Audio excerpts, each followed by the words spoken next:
기도하겠습니다. 살아서 역사하신 하나님, 오늘 하루가 성령 충만한 은혜의 날이 되도록 하나님 주신 복음을 누리는 평안한 날이 되도록 복음만의 삶 신 소망 안에 참된 행복한 날이 되도록 함께 하시고 축복하여 주옵소서.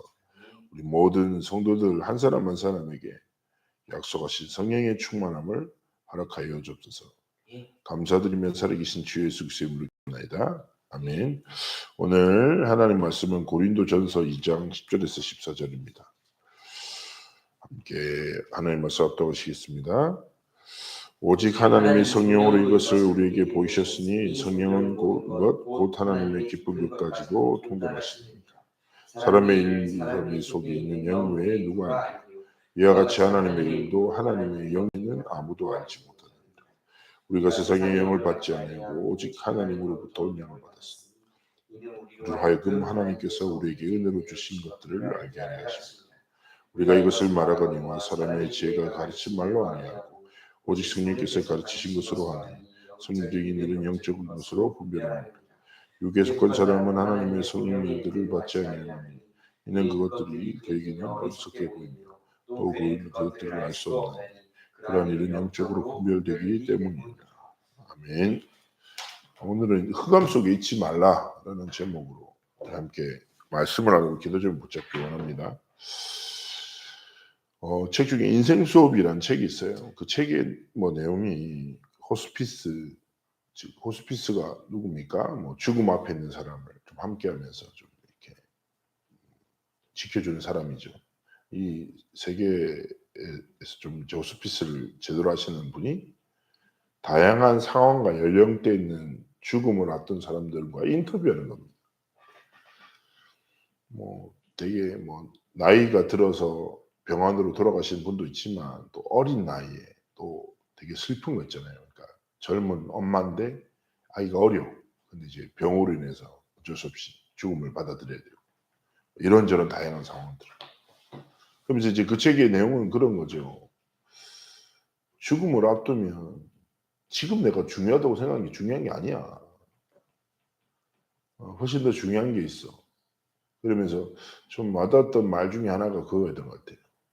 인생은 후회한다. 어떤 후회를 하느냐. 해야 할 말을 하고 안 한 거, 그리고 해서는 안 될 말을 한 거. 그게 되게 후회가 된다고 하더라고요.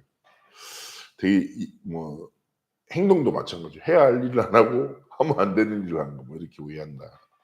그러니까 제 내용은 지금 중요하지 않은 것을 붙잡고 살아가지 말고 가족들한테 사랑한다 말해라. 이런 내용이에요. 근데 어떤 부분에서 상당히 많이 일리가 있다라는 생각도 들고, 어떻게 보면 어떤 인생의 절대 가치 앞에서 살아가는 오늘을 볼 때 대부분 사람들이 별로 가치 없는 거, 지나가는 거, 사라질 것에 많이 매여 있어요.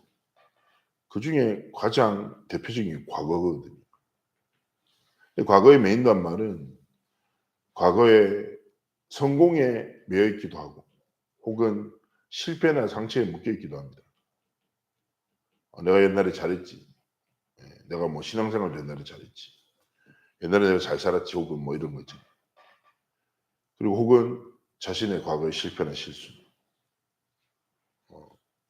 근데 중요한 건 그런 많은 사람들이, 현장의 사람들이 과거에 매여 살아가는 사람의 가장 대표적인 특징은 오늘을 놓치고 미래를 불안해요. 연결되는 거예요. 연속적으로.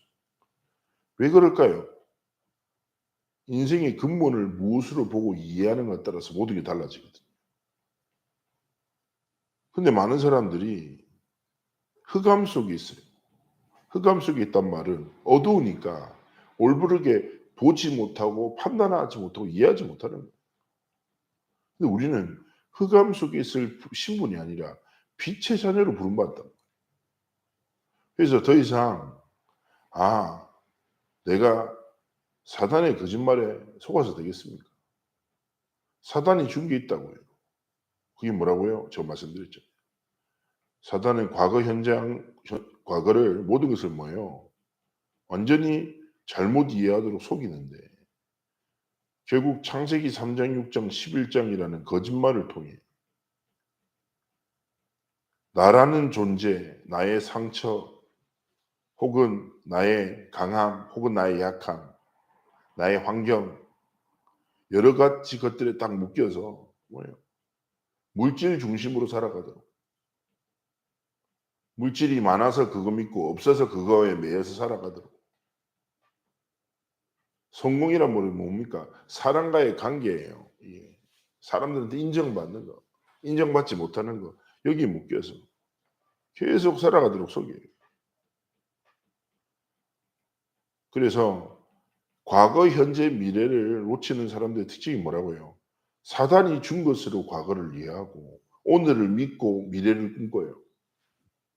그러다 보니까 뭡니까? 사단과 마귀의 일은 간단합니다. 거짓말에 빠져서 분리시키는. 언약이 내 오늘이 되지 못하도록 분리시키고 언약의 성취가 내 미래가 되지 못하도록 분리시키는 아주 나쁜 놈이죠. 더 이상 우리가 속아서 되겠습니까? 그래서 세 가지 시작을 해야 돼요. 사단의 거짓말이 더 이상 내 삶을 올가매지 않는 올모가 되지 않도록 함정이 되지 않도록 하나님 앞에서 시작해야 되는 게 첫 번째 뭐냐? 말씀 편집을 시작해야 합니다. 이게 뭔 말이냐? 착각하면 안 돼요. 말씀 편집이 뭐지? 말씀을 잘 정리해서 작품 만드는 아니라니까요. 생각해 보세요. 역사를 음악사가 뭡니까? 음악사가. 역사의 모든 흐름학을 음악 중심으로 이해하는 거예요. 사건도 그래요. 경제사는 뭡니까?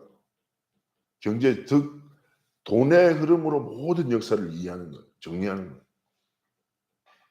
그러면 내 인생을 말씀으로 편집한다는 말은 무슨 말입니까? 복음 중심으로 내 과거, 현재, 미래를 올바르게 이해하는 것부터 시작돼요. 아, 상처가 상처가 아니구나. 오늘의 위기가 위기가 아니구나. 하나님이 내게 주신 축복이 무엇인지 생각하고 복음 속으로 하나님이 이끄신 여정이 뭔지를 질문하고 그래서 바울의 인생에 고린도전서의 고백이 뭐가 있냐? 15장의 고백이 이런 게 있어요. 내가 나 된 것은 하나님의 은혜로 된 것이다. 내가 모든 사도보다 수고했다. 그렇지만 내가 한 게 아니라 하나님 하신 거야.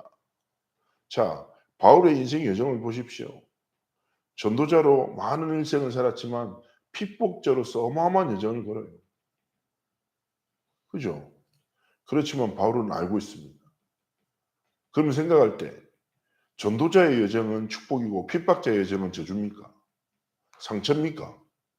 아니에요. 모든 여정을 바울은 은혜라는 한 단어로 편집하는 거예요. 그리고 결론 내리는 거예요. 그래, 마찬가지인 거예요. 우리의 삶에도 아 그래 과거도 하나님이 주신 은혜로 내가 살았구나. 그럼 오늘 뭐가 필요합니까? 하나님의 은혜가 필요하구나. 내 미래도 마찬가지예요. 그래서 복음으로 말씀으로 내 인생을 딱 편집하면 복음의 말씀의 성취가 내 미래가 될 거를 확신하면 어떻게 됩니까? 우리의 삶이 편안해지죠. 기대가 되고. 그리고 이 답을 가진 사람은 뭐합니까? 기도로 설계하는 거예요. 말씀 붙잡고 하나님이 주신 기도로 소망하는 거예요. 그렇습니다, 하나님. 내가 이런 위기 속에 있습니다.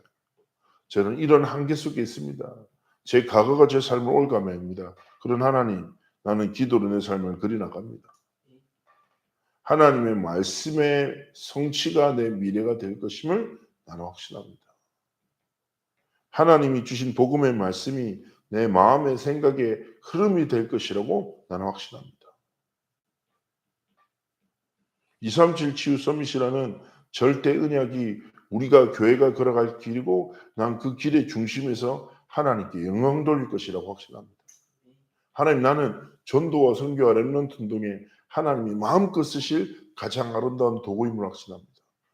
기도로 계속 설계하며 꿈을 꾸리고 하나님 앞에서 도전하는 겁니다. 그때 그 감사 속에서 뭐예요? 현장 디자인이 뭐예요? 살아가는 오늘에 대한 태도가 달라지는 거예요. 왜냐? 말씀의 흐름 속에 있고 기도를 통해서 하나님 주신 소망을 품은 자는요. 오늘을 대하는 태도가 달라요. 오늘 하나님이 주신 업의 현장이 뭡니까? 의식주를 지키는 현장이 아니라 하나님의 나라와 의를 이루는 현장이에요. 이 현장의 응답으로 나는 뭐합니까? 전도하고 이 응답의 현장으로 선교하고 이 응답의 현장 속에서 하나님이 원하시는 일을 향하여 도전해 나가는 삶을 살아가는 겁니다. 그래서 저마다 삶의 무게가 있죠. 육신의 무게가 혹은 경제의 무게나 관계의 무게나 저마다 우리 성도님들 쉽지 않죠. 저도 다 겪는 일인데요. 다 그렇지 않겠습니까? 그러나 하나님 앞에서 우리가 사단한테 속지 않았으면 좋겠습니다. 그래서 하나님의 말씀으로 편집하고 기도로 설계하고 현장을 딱 디자인할 때 하나님의 역사는 일어납니다. 그 결과가 무엇입니까? 하나님의 나라가 임하고 하늘 군대가 동원되고 그때 뭐예요? 성령께서 역사하실 때 마태복음 12장에 하나님의 나라가 임한다. 성령으로 사단이 결박될 때 하나님의 나라가 임한다 약속하셨습니다. 흑암을 결박하는 일은 아주 간단합니다. 자, 어두운 저녁에 집에 아파트에 딱 들어가면 어둡잖아요. 집에 들어가면. 그럼 어떻게 하면 흑암을 떠나가게 합니까? 흑암아 나가라! 소리 지르고 어둠아 물러가라! 그러면 또 다른 정신 문제를 만나게 됩니다. 그렇잖아요. 간단해요.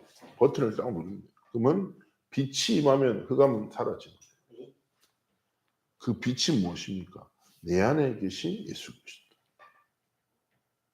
그 버튼을 눌러야 돼요. 그게 뭡니까? 그리스도의 이름으로 기도하는 거예요. 영적 원리는 간단합니다.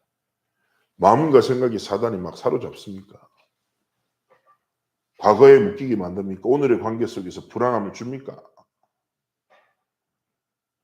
이번 주 포럼 듣다 보니까 눈물이 많이 난다고 막 얘기하던데. 네? 눈물이 나를 사로잡습니까? 그때 뭐예요? 버튼을 누르세요. 그리스도의 것. 나는 흑암 속에 머물지 않을 하나님의 자녀다.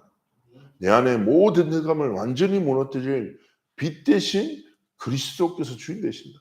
탁 누르세요. 경제나 환경이 뭔가 불안함이 사로잡을 때 빛 대신 그리스도 버튼 딱 누르고 내가 누군지를 흑암과 사단 앞에서 선포하세요.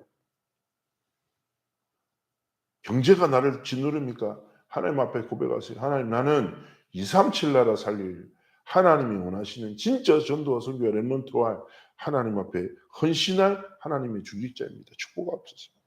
건강이 딱 옵니까? 하나님 나는 진짜 전도 선교와 렘넌트의 운동 사명 감당할 자입니다. 하나님 나에게 성령 충만함을 어렵달라고 딱 선포하시고 기도를 통해서 모든 영적 흐름을 바꾸는 증인의 길을 걸어가시기를 주님으로 축복합니다. 흑암 속에 있지 말고 이 제목의 부제는 뭐냐? 하나님이 주시는 빛, 생명의 빛 안에 거하시기를 주님으로 축복합니다. 제가 기도합니다. 하나님 감사합니다. 흑암 가득한 세상 속에 나도 모르게 문제와 상황과 갈등과 관계 속에 환경에 낙심하고 눈물 흘리며 또 불안해할 때가 참 많습니다. 우리는 그렇게 연약합니다. 그러나 이런 우리를 사랑하시고 자녀로 삼으신 하나님의 은혜와 사랑에 감사를 드립니다. 흑암 가득한 세상에 우리 연약함을 아시는 하나님께서 우리 안에 빛 대신 그리스도를 주인 삼아 함께 하시고 축복하심에 감사를 드립니다. 흑암이 아닌 빛 대신 그리스도로 오히려 흑암 가운데 가득한 현장을 밝히고 살리는 증인의 길을 걸어가도록 함께 하시고 축복하여 주옵소서. 성령의 충만함을 오늘 하루 허락하여 주옵소서. 장로교회 모든 성도들과 관련된 현장에 흑암과 불신앙의 권세가 주 예수 이름 앞에 완전히 묶임받고 떠나가는 승리와 회복이 있도록 축복하여 주옵소서. 감사드리며 살아계신 주 예수 그리스도의 이름으로 기도합니다. 아멘. 오늘 하나님 앞에서 말씀 붙잡고 승리하시는 은혜의 날 되시길 축복합니다.